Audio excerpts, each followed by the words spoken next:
Friday. It's topic night. Well, I'm all relaxed. I've got my feet up. Sitting back a little bit. Haven't had supper yet. It's late afternoon. Thought I'd get this video out today on transforming your business on the Crazy Picker Life with Wheeler, Dealer, and Banana Peeler. Welcome, fellow pickers and would-be adventurers. Dealer here again. Topic night, Friday night. And today is going to be a doozy. Well, transforming your business. I'm going to get right into it. I'm in the online selling business. I sell mainly on eBay, some on Amazon, a little bit local market, and a little bit direct to people that I've met online. We buy most of our stuff face to face. We do buy some things sight unseen. In the past, I've done more buying things sight unseen. But this video is mostly going to be my experiences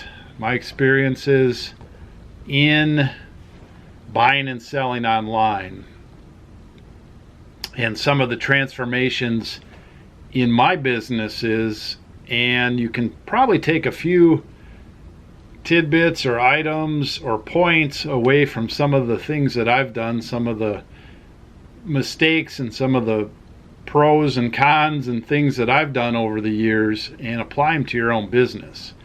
Now, transform, before I go into that, I mean, this, you could apply this to almost any business idea, but transform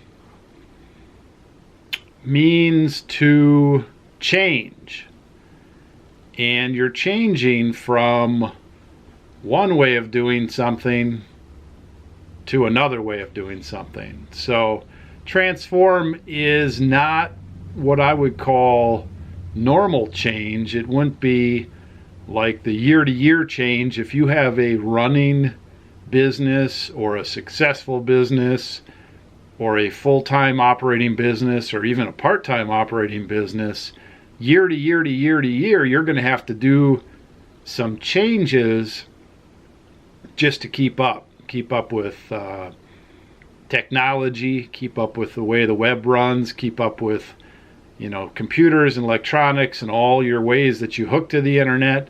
You're going to have to keep up with where you buy stuff, who you buy stuff. I mean, there's a lot of change day to day, month to month, year to year change. And even though the pace of that is reasonably fast sometimes, I would call that, just normal business gradual change. That's not what transformation is. Transformation would be maybe changing your larger business focus. It could be what you're selling. It could be how you're selling. It could be what you're buying, how you're buying. Obviously, if you're going to sell something different, you probably got to buy something different, but you might actually buy it in a different way as well. It's going to be a bigger change. Now, why do people transform their businesses? Well, typically, it's for a couple of reasons. One big reason is it might not be working out. You might have hit the wall. Something bad might have happened. Your current business might not be feasible, or it's been sputtering and it's hit a wall where a transformation is needed. That's sort of the reactive situation. Sometimes you can get blindsided. I'm going to give a couple examples. Another reason you might want to transform is things are not working as well as you like, and the idea of making incremental changes has not been working very well. So, a transformation, a bigger change may be needed. And, I guess a third way would be you're just ready for a new direction. And that can be proactive. You can position yourself. Our business, in a sense, is going through a transformation in the next couple of months, in that we're moving from 4 years, that was just a hand signal, 4 years, if you want numbers, 4 years in a business environment away from the home, and we're moving back home, and it's going to be a home business again. That's going to be a transformation for us in a number of ways. We're still going to be buying and selling mostly the same stuff, but how we interact with the home life, the money flow is going to be a little different. The space that we have is going to be a little bit different. My commute on Monday mornings when I want to pack those orders, my commute is going to be much different. When I'm packing orders, I have a feeling that I'm going to be waking some people up. I'm going to have to figure out how to do that. Shut some doors or something. In fact, downstairs where I'm going to be doing my packing, my boys' bedrooms, I don't even think they have doors. I think we took those out.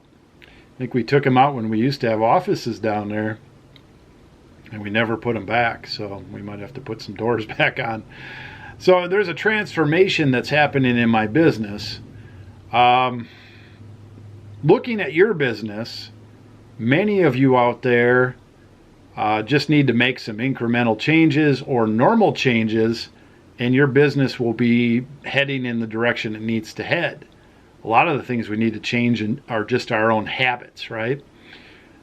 Sometimes we're not as diligent about doing what we need to do when we need to do it. That's a whole different talk. I think we've done that one. So, but there may be many of you out there that are looking on the other side of the fence. Grass is always greener. Maybe I'm not in the right market. Maybe I'm not buying the right stuff. Maybe I want to launch a whole new line and get into one of these niches. Maybe I'm a generalist where I just buy and sell everything, but I want to get into a specific niche and really develop that. Maybe it's shoes. Maybe it's motorcycle parts. Maybe it's vintage pictures, photographs. Maybe it's vintage car parts. Maybe it's vintage magazines. Maybe it's models. Maybe it's cameras. Maybe it's watches. Maybe it's signs. Whatever. Or maybe you want to just stop selling what you're selling and go for something else. Maybe it's you're done with rummage sales and you want to transform your business where now all you buy is storage units. That would be quite a change.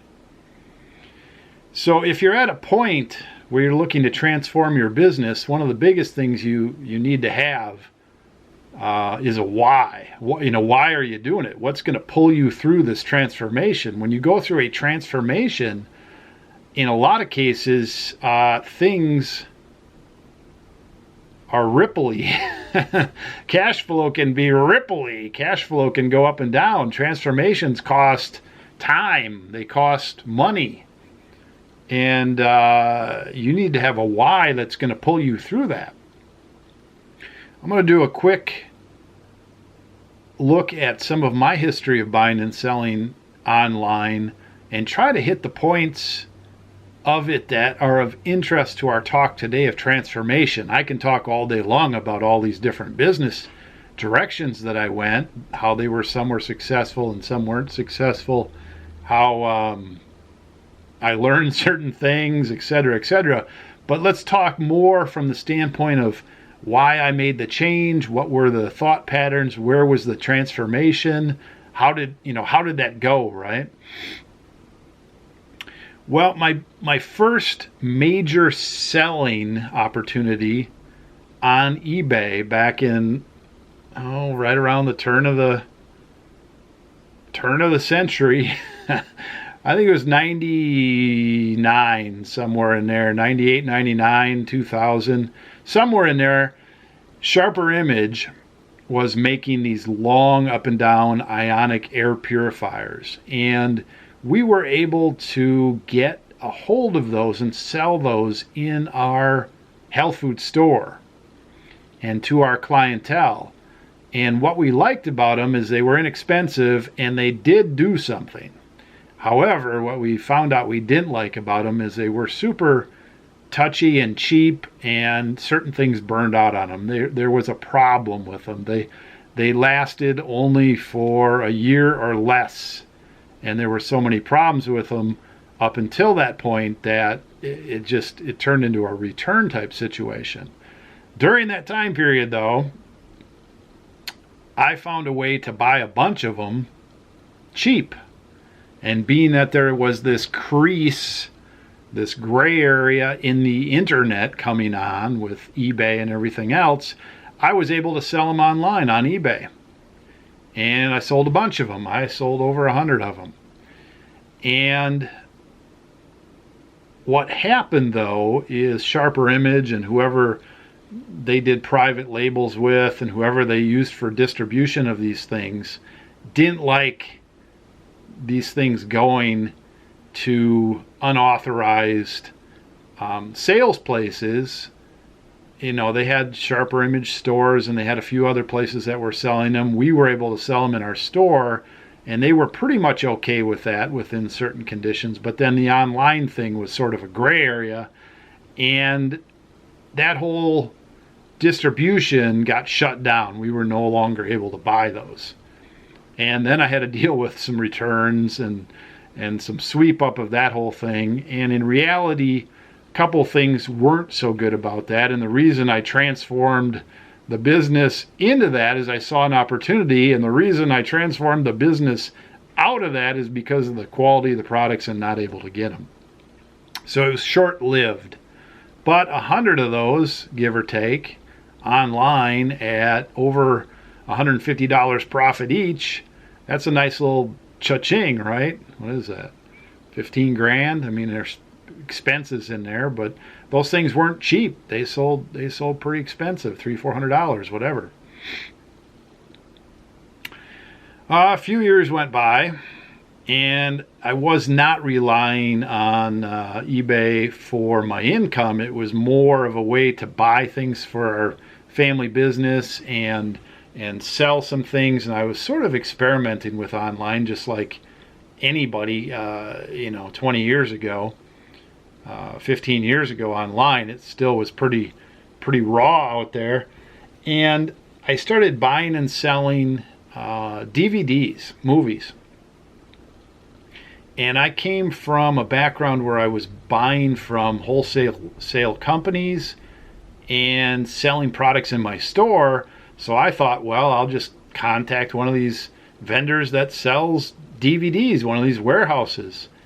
And so I did, and I went through all the hoops to set that up and opened an account and got my first 1,000 DVDs in, and I sold them out, right? I got on one of these super high-tech lister softwares and took the pictures and had all these crazy dynamic spreadsheets and databases and got that thing all set up, and boom, I was in business. And did that for maybe 6 months to a year, somewhere in there, before I realized that the market was heading in a real fast, tough direction for DVDs. The price was going down. When I looked at it initially, I probably was towards the end of the big DVD days where you could get $20-30 for a movie, and there was this lock, on DVDs.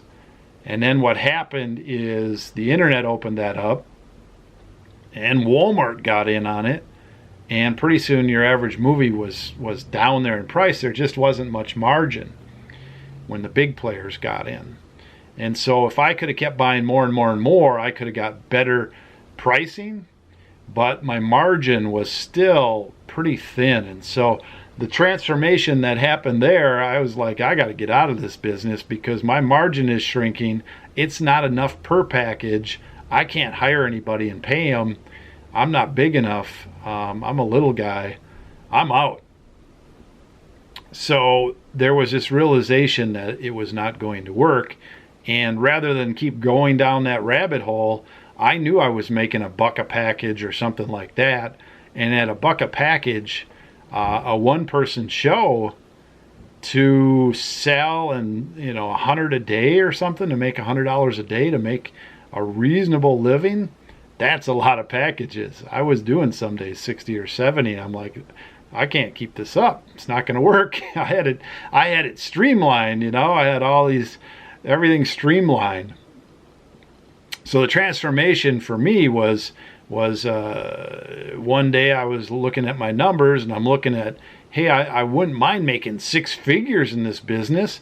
Is it possible? And I woke up to the point that no, it isn't possible, and I got out. Now, fast forward a bit to 2006, 5, 6, 7, somewhere in there. 8, somewhere in there. I was again in the air purifier business full time. I was a distributor for a high-end air purifier direct marketing company, and sold air purifiers, good products, and sold the business idea, could open up other distributors. And the distributing end of it came to an end. This company was going through some changes, and they were actually positioning themselves to be sold. They were in a downswing. They sold out to a bigger company, and I had enough of the frankly the people end of hyping the business. Great product, but if you want to grow a business like that, you can either sell a bunch of product, which is one option, or you can sell a bunch of people on selling a bunch of product. And if you do that, you got to be a you-rah-rah specialist. That'll wear you out, because people are people. They're either motivated or they're not. And a lot of people are not. They want something for nothing. And a lot of people really are just not suited towards certain types of businesses. It's not that easy to go out and sell something, whether it be an idea or a product, face-to-face, etc. I did a lot of my work on the phone. So I took a step back. I created a website. I was going to teach people about buying air purifiers, allergies, air purifiers, pretty good business, big market, actually bigger market than you would think. People will pay a lot of money to get relief for their allergies and their pets and dander and odor and smoke and da-da-da-da. So I created this website, and it took me 6 months, and I found out I was making a couple $100s a month. Affiliate links, different things like that. This was just around or before YouTube. Boy, I could have been a YouTube sensation if I would have just grabbed onto that. I wasn't thinking, right? But what it did do is it led me to eBay even stronger, because there was again a market of people selling these things on eBay. And I found a way to locate them throughout the country and buy them, even new old stock, for not pennies on the dollar, but for a couple $100, where it could be sold for anywhere from $400 or $500. So I was able to double my money or whatever on big ticket items. So that was my next business, and I did that for a couple of years. In fact, maxed out at $25,000 a month in sales for a while. Sold a lot. And then some of you are familiar with the Vero program. Companies can hook up with eBay and they say, I just don't want my stuff sold on eBay unless it's with authorized sellers. And this particular company had went through a sale to another bigger company. That was it. They didn't want their stuff sold on there. And there was a big wrinkle in the selling market. And so I could still get the stuff, but I couldn't sell it on eBay anywhere near as much as I did. In fact, my income was pretty good. It was thousands and thousands of dollars a month. It was a pretty good income. It allowed us to buy a house. And the big change happened when the brakes were put on. And I needed to, again, make some decisions. What am I going to do here? I can't continue my business the way it is. The transformation is going to have to happen here. I'm going to have to sell something else. And in reality, what happened is the market returned 6 months later, although it was tougher. I had lost my my zeal for air purifiers, mainly because I went from earning thousands of dollars in income per month to pretty much zero by the time you take care of all expenses. And I had to find a way to liquidate some of the stuff that I had to stay afloat. And I was a one trick pony. In other words, I was just selling air purifiers. I didn't have anything to fall back on. In fact, I had to go back to work. That was part of my transformation to keep the boat afloat. I had to go back to work to make money to put food on the table. That was tough. And so the transformation at that time was to get rid of that business and search for what was the next business. What could I do with all my accumulated online knowledge? What could I buy and sell, right? I'm going to pause this a minute here before it shuts off by itself. Okay, so my transformation went from selling a large 15 to 20 pound high-end item, a couple $100 at least, all the way up to some of the commercial machines I sold for $1,200. You sell 30 a month, you were doing pretty well. Sell one a day, you're doing pretty well. You sell 2 a day, you're doing really well. You sell 100 a month, you're having a big month. I did that a couple months, 100 a month, 100 machines a month. Those were good months, right? Good money. You get used to that kind of good money. So I went back to work proactively. I knew that the air purifier thing was more or less dead, although I came back and did some of it again. I just had lost my steam in it. I was looking online. I've always done a lot of research into businesses. I read a lot about businesses. I pay information for marketing and business ideas. I had located a business idea about placing classifieds out in the online world, in the newspaper world, and buying excess diabetic test strips. And so I transformed from selling these high-end air purifiers to now I'm buying these little boxes of diabetic test strips, seals intact, good dates, paying people through the mail to get those, and then reselling them on Amazon, on eBay. And then I had also a number of buyers, both in the United States and foreign, that would buy big bulk boxes of all these things, right? So one of the big transformations with that business is I needed heavy capital. I had some money saved. I had access to money. Had some success, but my advertising budget for this business to buy these things, I pushed it hard and I got it up into the $10,000, $12,000 a month.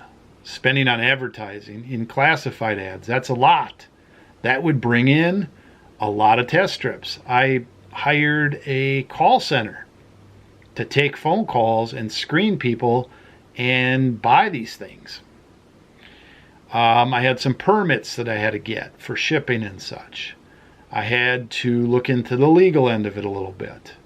I had to have the money for the actual test strips. And then on the other end, I had to sell them pretty darn quickly to keep this thing going. And I did this for a couple of years, And the transformation from what I did before, air purifiers, to the test strips, it was quite dramatic. It was still an online business. It still was a buying and selling business, but the item was completely different. The dynamic, the advertising costs, the locating advertising, the shipping element, all different. And did that for a while, and it wasn't that rewarding of a business. And it also, I mean, it's a need for a lot of people, but to me it was a widget. I just wasn't that interested in it. I'm not diabetic. I understand a lot about it now. I just wasn't that interested in it. There was some bad press out there about it. Obviously, the high-end drug companies and medical companies want to retain their whole profit. There's you got to keep these things in good condition. Obviously, there's that. There's legal pressure from certain selling channels that they don't want just anybody buying and selling medical stuff. So, the whole thing was technically challenging as well. Big money, good money. So I pushed the pedal to the floor for a while on that and sold a bunch for a number of years. And then I realized that the market was changing. There was always the possibility that you couldn't sell them anymore, that you'd get shut down. Similar to the Vero thing with the air purifiers, I always felt the pressure of that. So I knew it could come to an end one day. There was a lot of changes in that whole environment. It was also getting more crowded. There's more people that discovered it, and the margins were shrinking. Bigger players were buying, and so you had to pay more. I knew the days were numbered. Now, I still buy and sell some today because I still have customers that send me some. I still send them money. It's sputtering, but I haven't spent money on advertising in years and years. I spent a lot of money on advertising to gain my client base, and now it's, there's just a lot of cake. Now that market still changes. I wouldn't recommend getting into it. So my transformation getting in was abrupt. Air purifiers out, something else needed to be in. My transformation out of it was more of, hey, I'm looking for something else. I'm looking to not be a one-trick pony. I don't want to go back to air purifiers. What else can I buy and sell? What else can I do? And Wheeler, my son, was interested not only in rummage sales and buying and selling stuff, but cameras. And so we dove into cameras. Later on, more recently, he got interested in watches. I have a very wide general business where I buy and sell all kinds of vintage stuff. I like high-end signs. So we transformed my online test strip business into much more diversified niches. And that took some doing, and that took some learning. Neither of us 6-7 years ago was a camera expert at all. And now Wheeler, especially on the technical end, and me on the business end of it, we can run with almost anybody, medium size like we are. Watches, we've got a ways to go. There's certainly, we're selling a bunch, making good profit, but it's a long sell. We're still transforming into the watch business, and we're tiptoeing a little bit. We don't know if that's going to be a big one for us. I don't want to divide the camera business up yet. The camera business is always changing, but it's a good business. My general merchandise business, I keep slowly changing and adding to my knowledge base. There's no transformation happening there other than I'm moving towards bigger ticket items. And I'm not doing it so drastically that I would call it a transformation. So my last transformation that I did was from a single product line business niche where everything came through the mail. I didn't do anything locally, to diversified with cameras, watches, all types of merchandise, signs, beer memorabilia, a very, very wide spectrum business with some niches in there. And we travel all over to get them. We buy some online or through the shipping services. We visit a lot of different places. We built clientele up. We go to rummage sales, flea markets, all that. So that was quite a transformation, coming from buying sight unseen or buying through the mail, setting up systems. It's a lot of fun. So what's the next transformation? I don't know. For us, it's just moving to a new location. So some examples there, I guess, and I've got to wind this up in 10 minutes or I might miss supper. Let's see. Yeah, 5 minutes. If you are not happy with the way your business is going, or if you've hit a wall and you need to transform your business, start with your why. Why do you want to change? Why do you want to transform? Then start filling in the what. You know, what changes am I going to have to make in the ways that I do business? Am I going to have to buy differently? Am I going to have capital to buy differently? Capital meaning money.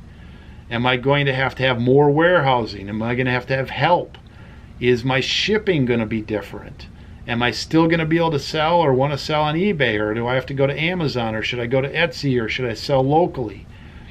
When you want to transform, it pays to start writing some of this stuff down.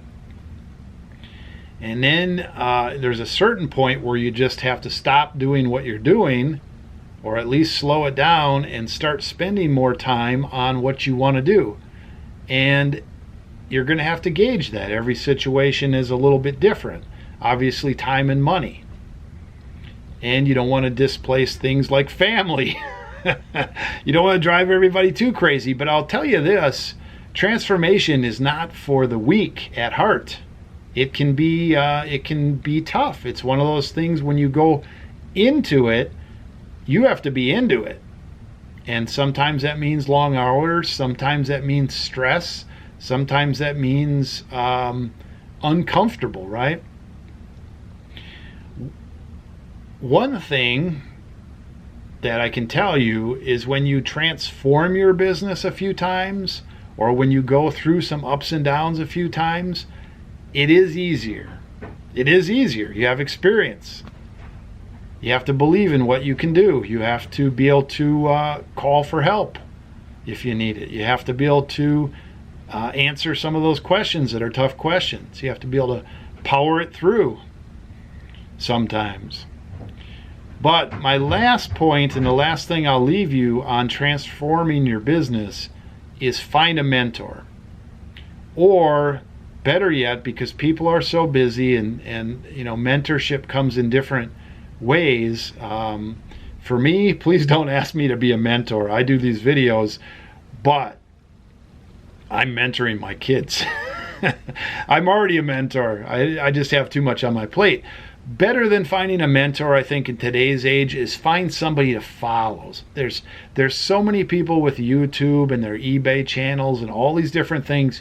In a sense, if you want to be something else, find somebody that's already doing it and start doing what they're doing, or at least copy it enough so you can fill in the blanks with your own personal situation, but copy what's working if you can tell.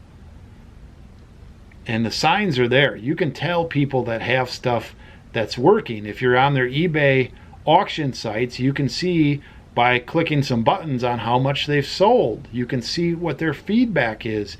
You can see what their layout is on their listings. You can see what their pricing is. You can see all those things. So if you want to go into selling books, find 10 booksellers that are making it happen and glean something from that, and then find one that, hey, that's what I want to do, and then start filling in the other blanks of feasibility, right? Some transformations take a while. All transformations take effort.